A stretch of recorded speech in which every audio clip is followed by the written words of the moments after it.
Hey guys, welcome to our official channel Ayshi's universe. मैं channel का introduction तो थोड़ी बाद में भी कर सकता हूँ, लेकिन आज के दिन आप सबके लिए मैं जो वीडियो लेकर आया हूँ, मतलब जिस मूवी की एक्सप्लेनेशन लेकर आया हूँ, वो अगर आप पूरा सुने ना तो आप होश खो बैठोगे।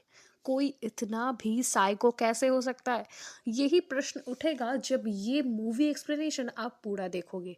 ये है मलयालम क्राइम इंडस्ट्री की एक मूवी, मतलब मलयालम इंडस्ट्री की एक क्राइम थ्रिलर सस्पेंशियल मूवी। लेकिन हाँ, वीडियो शुरू करने से ऐसे ही और horror thriller and psycho killer based in videos देखने के लिए प्लीज़ हमारे चैनल आयशीज यूनिवर्स को सब्सक्राइब कर डालिए। तो चलिए शुरू करते हैं आज का वीडियो। तो फिल्म के शुरुआत में हमें पता है कि एक ऑफिसर की फैमिली, मतलब ये ऑफिसर एक सब इंस्पेक्टर है, मतलब एसआई, तो वो अपने फैमिली के साथ बहुत खुशी से टीवी देख रहा होता है। इस आदमी का नाम था SI Stanley, and SI Stanley का एक वाइफ है एंड दो बच्चे हैं। ये लोग बहुत खुशी से ही टीवी देख रहे होते हैं, पर अचानक स्टैनली को एक कॉल आता है। तो वो एग्जैक्टली ऑफिसर है, तो वो ये कॉल रिसीव करने के लिए बाहर के एक रूम में चला जाता है और वो फ़ोन में कुछ ऐसी बातचीत करता है जिससे वो काफ़ी चिंतित हो जाता है। एंड थोड़ी देर बाद वो अपने वाइफ से आकर कहता है कि मैं थोड़ी देर बाहर जा रहा हूँ, मेरे ऑफिस में एक अर्जेंट काम आ गया है। इसीलिए ऑफिसर स्टैनली ये भी कहता है कि तुम बच्चों को सुलाकर खुद भी सो जाओ, क्योंकि आज मैं घर पर नहीं सोऊंगा। आज मुझे पूरी रात ऑफिस पर ही ड्यूटी करनी पड़ेगी। तो ये बोलकर ऑफिसर स्टैनली तैयार होकर ऑफिस के लिए निकल जाता है। आधी रात को हमें तो लगता है कि वो पुलिस स्टेशन ही जाएगा, लेकिन सबसे बड़ा ट्विस्ट तो यहाँ है। स्टैनली कोई पुलिस स्टेशन नहीं, बल्कि आधी रात को एक औरत के साथ मिलने जा रहा होता है। एंड अचानक उसके कार में बैठ जाती है श्रुति नामक एक औरत। एंड ऐसा स्टैनली श्रुति नाम की उस लड़की को लेकर अचानक लौट चला जाता है एंड वहाँ इंटीमेट भी होता है। तो इस सीन के दौरान हमें साफ पता चल रहा है कि ऑफिसर स्टैनली का यहाँ एक्स्ट्रा मैरिटल अफेयर चल रहा है।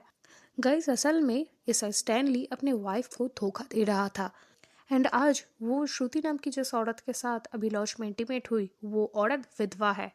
एंड इस सीन में हमें पता चलता है कि श्रुति के हस्बैंड की जब मौत हुई थी तब श्रुति ने अपने आप ही ठान लिया था, तो वो इसके बाद किसी और से शादी नहीं करेगी।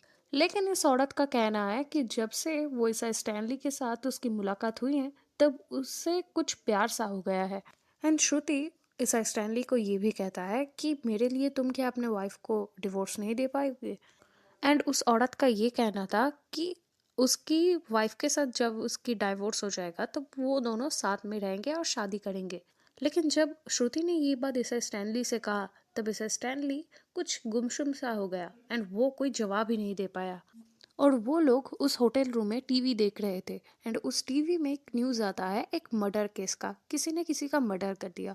एंड इस बात को देखकर श्रुति ऐसा स्टैनली से कहने लगा कि आखिर कोई किसी का बेरहमी से मर्डर कैसे कर सकता है, कोई इतना निर्दय आखिर कैसे हो सकता है। और इसके जवाब में ऐसा स्टैनली कहता है कि तुम्हें क्या पता, कोई इंसान किसी इंसान को मारता है तो उसे कितना मज़ा आता है।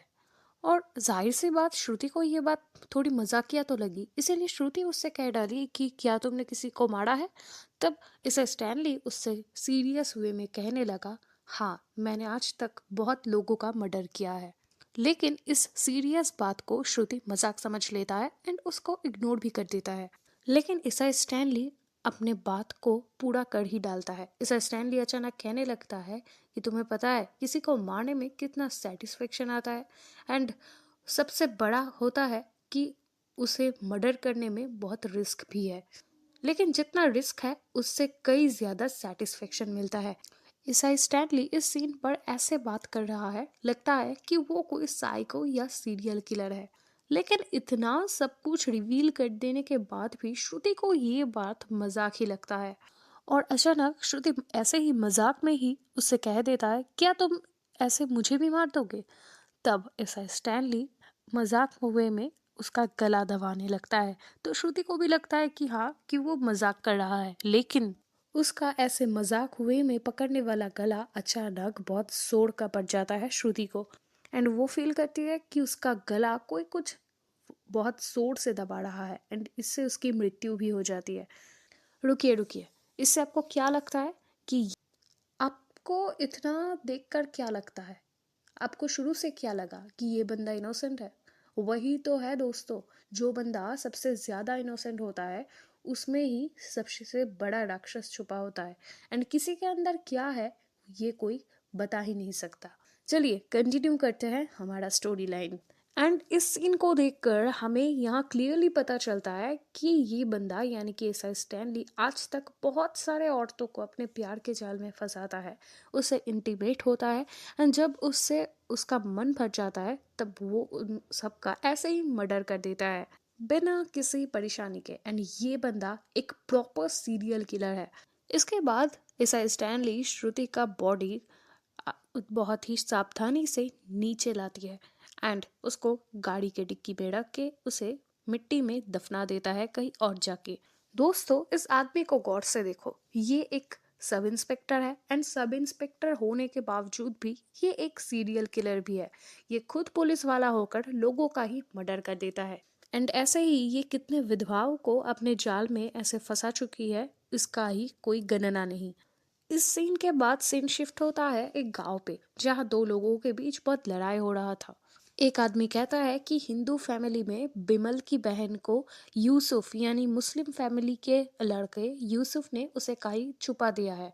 तो उस लड़की को बहुत ढूंढा लेकिन उसको मिला नहीं, यानी कि वो लड़की अभी लापता है। लेकिन लोगों जब यूसुफ को पकड़ता है तब यूसुफ का साफ कहना था कि मैंने कुछ नहीं किया, अगर मैंने कुछ किया होता तो मैं आपके सामने कैसे खड़ा होता।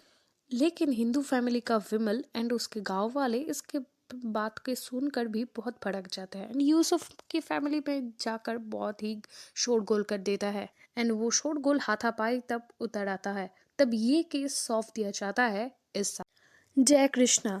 इस केस को प्रॉपर तरीके से हैंडल करते हैं एंड उन्हें ही ये केस सौंपा जाता है। लेकिन जय कृष्णन सबसे पहले विमल से बात करता है एंड फिर वो विमल से उसकी बहन का फोन नंबर ले लेता है ट्रेस करने के लिए। एंड जब वो उसकी बहन को कॉल कर रही थी तो उसका नंबर ब्लॉक आ रहा था। अब वो उसके और पुलिस दोस्त को लेकर ये इस नंबर को ट्रेस करवाता है एंड जब ये नंबर ट्रेस होता है तब उन्हें पता चलता है कि विमल की बहन कभी यूसुफ से बात ही नहीं करती थी, बल्कि वो यूसुफ से पहले किसी और लड़के से ही बात करती थी। यूसुफ से उसकी कभी भी कोई बात ही नहीं हुई, वो चाहती थी किसी और बंदे को। एंड इस केस में नाम आ रहा है यूसुफ का। तब एसआई जयकृष्णन ये सारी बात विमल को खुल के बताता है एंड वो बताता है कि यूसुफ का इसमें कोई लेना देना ही नहीं है, बल्कि कातिल तो कोई और आदमी है। लेकिन पुलिस वाले उस आदमी से तक पहुंचने से पहले ही विमल और उसके बहुत सारे दोस्त उस आदमी तक पहुंच जाते हैं जिस आदमी के पास उसकी बहन का नंबर था।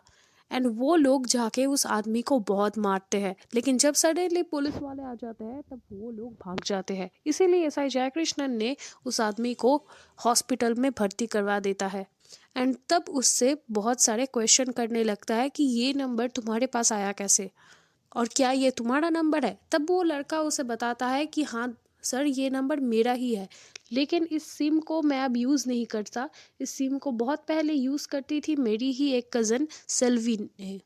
एंड उसके मुंह से सेल्वी का नाम सुनकर ये केस और भी ज़्यादा पेचीदा होता जा रहा है एंड उसको अब पता ही नहीं है कि सेल्वी कहाँ है, क्योंकि उस लड़के के मुताबिक सेल्वी किसी और लड़के के साथ भाग गई थी। इसीलिए वो नंबर अब किसके पास है वो उसे नहीं पता। लेकिन ऑफिसर जयकृष्णन को बहुत पूछताछ करने के बाद पता चलता है कि सेल्वी के बाद वो फ़ोन यूज़ करती थी सरोजा नाम की एक औरत जिसको सेल्वी ये मोबाइल सौंप कर गई थी। तो ऑफिसर जयकृष्ण जब सरोजा के घर पे पहुंचते हैं उसको ट्रेस करने के लिए, तब उन्हें पता चलता है कि सरोजा तो घर पे ही नहीं है, बल्कि घर पे बैठा था उसका ही बेटा। उसके बेटे के मुताबिक सरोजा अभी मार्केट गई है और उसका बेटा ये भी बोलता है कि मुझे पता है कि आप जो फ़ोन नंबर ढूंढ रहे हो वो हमारा ही है। उसका बेटा ये भी कहता है कि वो फ़ोन अब हमारे पास नहीं है एंड उस फ़ोन को ना जाने कहाँ पर हमने घुमा दिया, वो एक दिन घर से लापता हो गया। और हमने पुलिस स्टेशन पे उस फ़ोन के लिए कंप्लेन भी दर्ज कराई थी, लेकिन उस फ़ोन का कभी भी नामो निशान तक नहीं मिला। तब अचानक एसआई जयकृष्णन उन्हें पूछते हैं कि तुम्हारे घर पे क्या कोई मिसिंग है। तब वो लड़का बोलता है नहीं सर, ऐसी कोई बात नहीं है, कोई भी मिसिंग नहीं है। तब एसआई जयकृष्णन अपने ऑफिस में वापस आते हैं एंड वो सोचता है कि ये कोई नॉर्मल मिसिंग डायरी तो नहीं है। इस मिसिंग केस से बहुत सारे केस लिंक अप है एंड उन्हें लगता है कि जो भी ये सब काम कर रहा है वो कोई नॉर्मल बंदा तो नहीं है, ये कोई सीरियल किलर ही है जो टारगेट करती है विधवा और डिवोर्सी औरत को और उन्हें प्यार के जाल में फंसाकर उसके साथ इंटीमेट होकर सब कुछ करके उसे मार देता है। तब वो सीनियर ऑफिसर के पास जाता है तो सीनियर ऑफिसर पूरा का पूरा केस उसको ही सौंप देता है और उसको कहता है कि तुम्हें जितने भी पावर्स की ज़रूरत है सब पावर्स मैं और मेरी टीम तुम्हें देंगे, तुम बस कातिल तक पहुंचो। तब इस मूवी की सीन शिफ्ट होती है एसआई स्टैनली के घर पे। यहाँ हमें दिखाता है कि स्टैनली के घर पे एक आदमी आया होता है जिसका नाम है बॉबी। असल में बॉबी की एक गोल्ड की शॉप थी एंड उसके घर साइनाइड था जो गोल्ड को चमकाने में व्यवहार होता था एंड वो साइनाइड अचानक उसके डॉग ने खा ली एंड उसका डॉग उसके नेबर का था। इसीलिए वो ये बात स्टैनली को बताने आता है क्योंकि स्टैनली पुलिस वाला है एंड स्टैनली ये केस जल्दी से क्लोज कर दे। लेकिन अचानक उसकी बात सुनकर स्टैनली के दिमाग पे फिर से शैतानी बुद्धि हमला करता है क्योंकि उसे अब पता चल गया था कि साइनाइड से किसी की भी जान जा सकती है। सो अब एसआई स्टैनली साइनाइड खरीद लेता है एंड उसे टेस्ट करने के लिए एक भिखारी के पास जाता है जिस भिखारी को वो एक खाना देता है एंड उस खाने के अंदर साइनाइड मिलाया हुआ था। तो जब वो भिखारी वो खाना खाता है कुछ सेकंड बाद वो भिखारी मर जाता है। इससे वो श्योर हो जाता है कि सचमुच साइनाइड काम की है। इसके बाद स्टैनली घर जाता है एंड साइनाइड को बहुत सारे टैबलेट में मिक्स करने जा रहा है और ये जिस टैबलेट पर ये मिक्स कर रहा है वो कोई जैसा तैसा टैबलेट तो था नहीं, ये था एबॉर्शन का टैबलेट जिसको खाकर बच्चा नष्ट हो जाता था। इसके बाद स्टैनली और भी ज्यादा लड़कियों को टारगेट करना शुरू कर देता है। इसके बाद स्टैनली एक मैरिज ब्रोकर से मिलता है एंड उन्हें कहता है कि मेरे बड़े भाई का डिवोर्स हो गया है एंड मेरे बड़े भाई के लिए एक डिवोर्सी औरत चाहिए शादी के लिए। इसीलिए वो चाहता है कि वो बंदा स्टैनली को डिवोर्सी औरतें का लिस्ट दे। अब मैरिज ब्रोकर भी सच मानकर उसको उस बहुत सारी लड़कियों का फोटो देता है जो डिवोर्सी था एंड इसके बाद क्या स्टैनली उस लड़कियों को टारगेट करने लगता है एंड स्टैनली उन लड़कियों के सामने बहुत सारी एक्टिंग करता है क्योंकि वो चाहता था कि वो उसका भरोसा जीते। ऐसा स्टैनली हर एक लड़की से उनके धर्म के हिसाब से मिलता था। लाइक अगर कोई मुस्लिम हो तो वो भी मुस्लिम बन जाता था, कोई अगर क्रिश्चियन हो तो वो भी क्रिश्चियन बन जाता था एंड वो उन लड़कियों को फंसाने के लिए किसी भी हद तक गिरा जा रहा था। फिर वो उन लड़कियों को लॉज लाता था एंड उनसे इंटीमेट होकर उसकी वो टैबलेट्स देता है उन लड़कियों को खाने के लिए ताकि वो लड़की प्रेग्नेंट ना हो एंड वो लड़की भी उसकी बात को सच मानकर उसे खा लेती है एंड जाहिर सी बात है उस टैबलेट में साइनाइड मिलाया हुआ था तो वो लड़की भी कुछ सेकंड में मर जाती है। तो एक लड़की ऐसी थी जो स्टैनली के कहने से वो टैबलेट बाथरूम में जाकर खाती है क्योंकि स्टैनली ने उसे कहा था कि ये टैबलेट्स खाते ही उन्हें उल्टियाँ आ सकती है, इसीलिए वो बाथरूम में जाकर इसे खाए। तो जब वो लड़की बाथरूम में जाकर उसे खाती है वो तुरंत मर जाती है और इससे ऐसा स्टैनली भी फ्री हो जाता है एंड ठीक इसी पैटर्न से वो ऐसे बहुत सारी लड़कियों को पहले मर्डर करता है, वो भी इंटीमेट होकर। असल में एसआई स्टैनली का एक लॉज था जहां वो इन सब लड़कियों को लाके मजे करता था एंड ये लॉज था जंगल के बीचों बीच, इसीलिए किसी को भी पता नहीं चलता था कि ये लॉज एग्जैक्टली कहाँ है एंड उस लॉज पे उसका एक खुद का रूम था जहाँ वो टारगेट्स की फोटो बनाता था, उन्हें प्रिंट करता था एंड वो वॉल पर चिपकाता था। जब वो मर जाते थे तब वो उस पिक्चर पे क्रॉस दे देते थे एंड ठीक उसी लॉज के पास से पुलिस को एक बॉडी मिलती है एंड पोस्टमार्टम से पता चलता है कि वो साइनाइड खा के मरी है। अब पुलिस को ये पता चलता है कि कोई साइनाइड आखिर क्यों खाएगा और ये देख के ही लग रहा था कि ये कोई सुसाइड तो नहीं है एंड जयकृष्णन को पता चलता है कि ये उसी किलर का काम है एंड उसने पैटर्न चेंज किया है। इसीलिए ऐसा जयकृष्णन उस कातिल तक जल्दी पहुंचने के लिए फिर से सीनियर ऑफिसर की मदद लेता है। सीनियर ऑफिसर भी मदद करेंगे ये वादा करते हैं एंड सीनियर ऑफिसर भी एक एसआई को भेजते हैं उनकी मदद करने के लिए एंड वो एसआई और कोई नहीं था बल्कि एसआई स्टैनली था जो खुद ही यहाँ कातिल है एंड वो खुद ही खुद को पकड़ने के लिए अपॉइंट हुए हैं। दोस्तों, इस पार्ट से मूवी और भी ज्यादा इंटेंस लेवल पर जाने वाली है, इसीलिए बिना कोई लाइन को स्किप किए ये मूवी एक्सप्लेनेशन पूरा देखिए। तो एसआई जयकृष्णन, जाहिर सी बात है, वो न्यू एसआई को तो सारी बात बताएंगे, क्योंकि वो न्यू एसआई भी उसके काम का एक हिस्सा है। इसीलिए सारी बातें सुनकर कि कैसे वो उस कातिल को पकड़ेंगे, ये बातें जब एसआई स्टैनली सुनता है तब वो भी नया प्लान करने लगता है कि कैसे वो इन सब से बचे। तब जब वो लोग गाड़ी में थे तब जयकृष्णन इस स्टैनली को कहता है कि लाश के हाथ से उन्हें एक गवर्नमेंट का सेफ्टी पिन मिला है एंड वो सेफ्टी पिन गवर्नमेंट का है, इसीलिए उन्हें लगता है जिस लड़के के साथ उसका पंगा हुआ था वो लड़का किसी गवर्नमेंट एम्प्लॉय है। कुछ देर बाद इस स्टैनली को भी पता चलता है कि पुलिस उसका फ़ोन ट्रेस कर रही है और इसीलिए वो उस फ़ोन का सिम निकाल कर तोड़ के फेंक देता है एंड इस स्टैनली कुछ नया तरीका सोचने लगता है विक्टिम को मारने के लिए।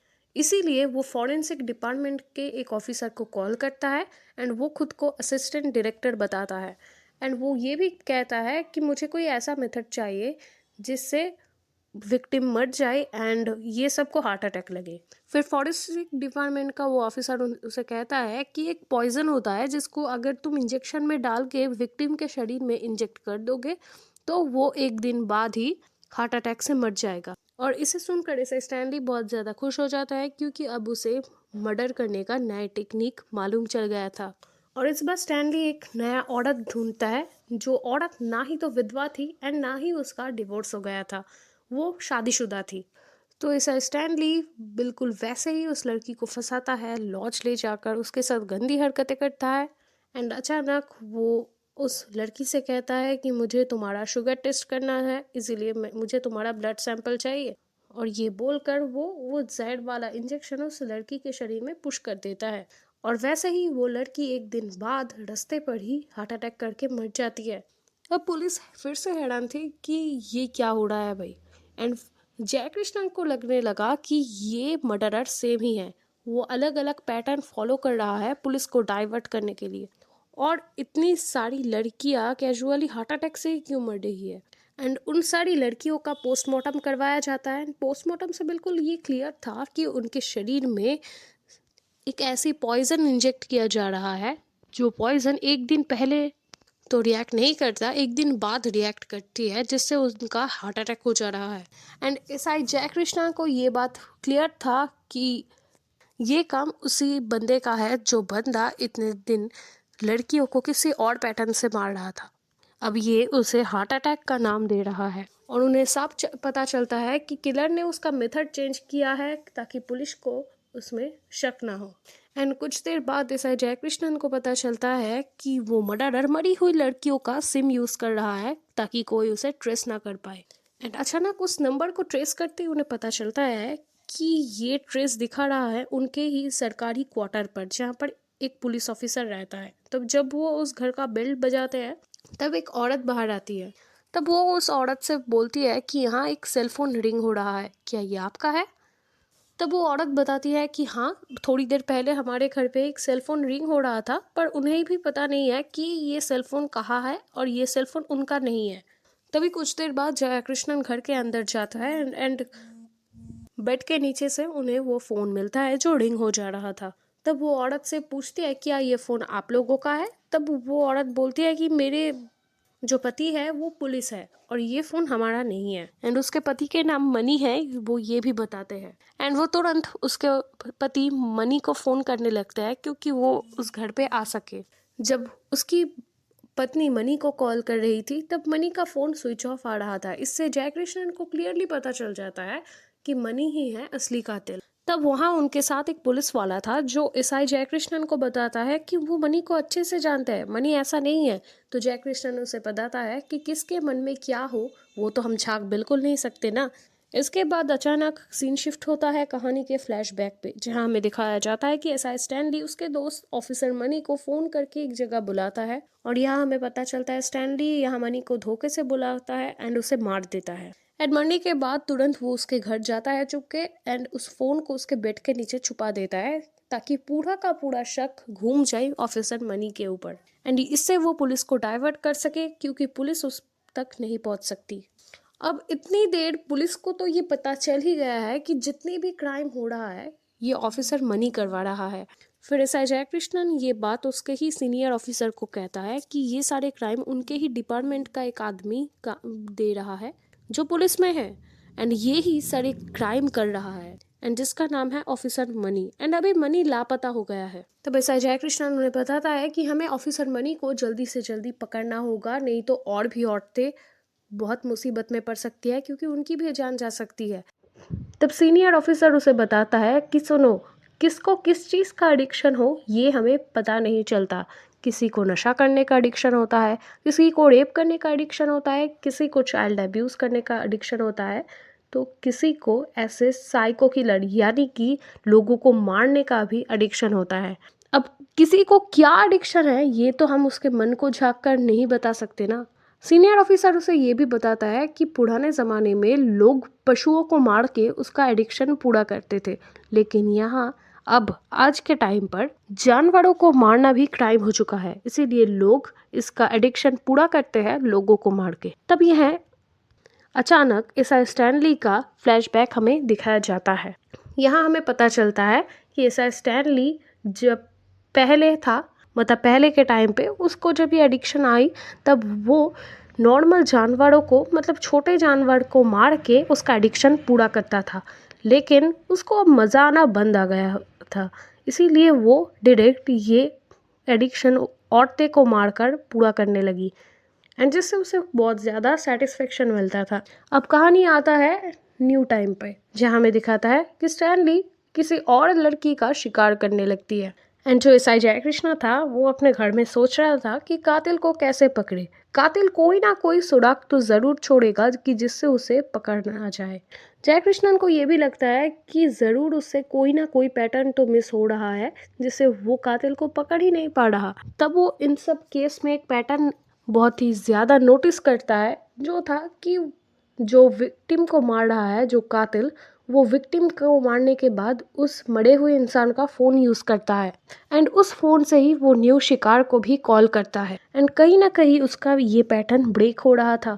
तो यहाँ एसआई जयकृष्णन विशु के घर जाता है एंड विशु को बताता है कि क्या तुम्हारे घर पे कोई मिसिंग है। तब विशु तो पहले ना नहीं बोलता, तब फिर वो एहसास करता है कि वो झूठ बोल रहा है, इसीलिए वो सच बताने लगता है। तब विशु उन्हें अकेले जाकर ये बोलता है कि विशु की एक बहन थी जिसका नाम था दिव्या, तो उसको एक आदमी प्यार के जाल के फंसाकर उसको प्रेग्नेंट करके छोड़ दिया था, एंड वो बंदे ने उसे एबॉर्शन की टैबलेट भी दी थी बाथरूम में जाकर खाने के लिए, लेकिन उसने वो टैबलेट नहीं खाया क्योंकि वो बच्चा रखना चाहती थी।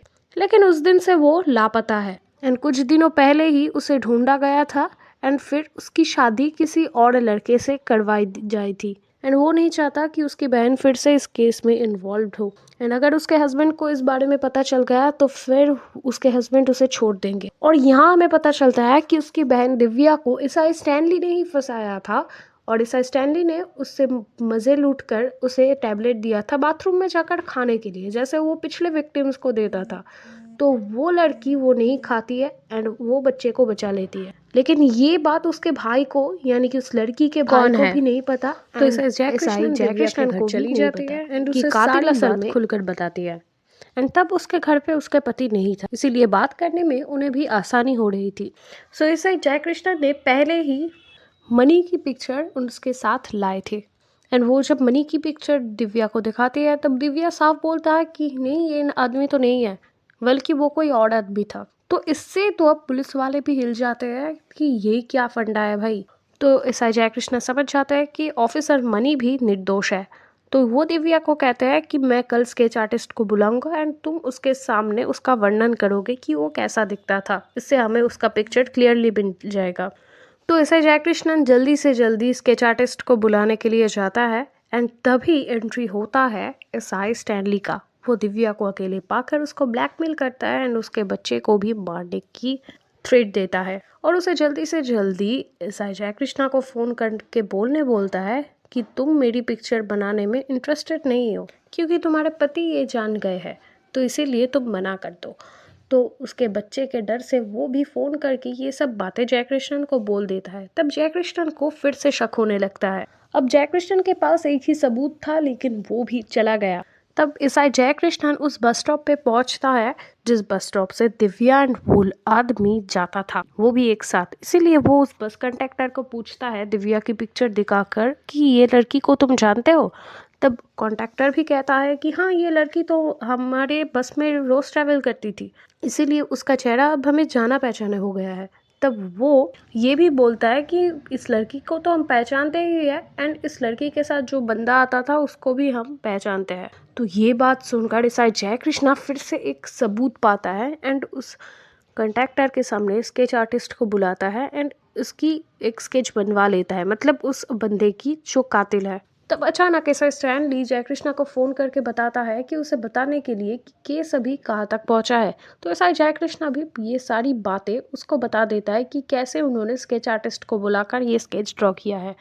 तब ऐसा स्टैनली को बहुत डर लगता है कि ये उसका तो स्केच नहीं है। तो जयकृष्णा ऐसा स्टैनली को एक लोकेशन भेजता है एंड उसे बोलता है कि इस लोकेशन पे आने के लिए, क्योंकि उसको कातिल का स्केच मिल गया है। तो ऐसा स्टैनली भी बिना वक्त गवाए उस जगह पहुंच जाता है जहां जयकृष्णा ने उन्हें बुलाया था।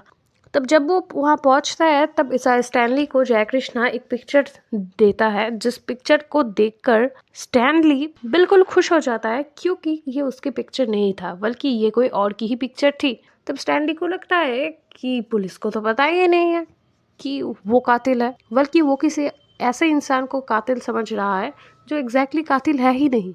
तब दोस्तों थोड़ी देर बाद ही इस मूवी पे आता है बहुत बड़ा ट्विस्ट, क्योंकि यहाँ हमें पता चलता है कि ईसा स्टैनली का पिक्चर उसे पहले ही मालूम चल गया था स्केच आर्टिस्ट के स्केच की वजह से, लेकिन ये ईसा स्टैनली को किसी और की ही पिक्चर दिया था ताकि वो ईसा स्टैनली को हाथ मतलब रंगे हाथ पकड़ सके।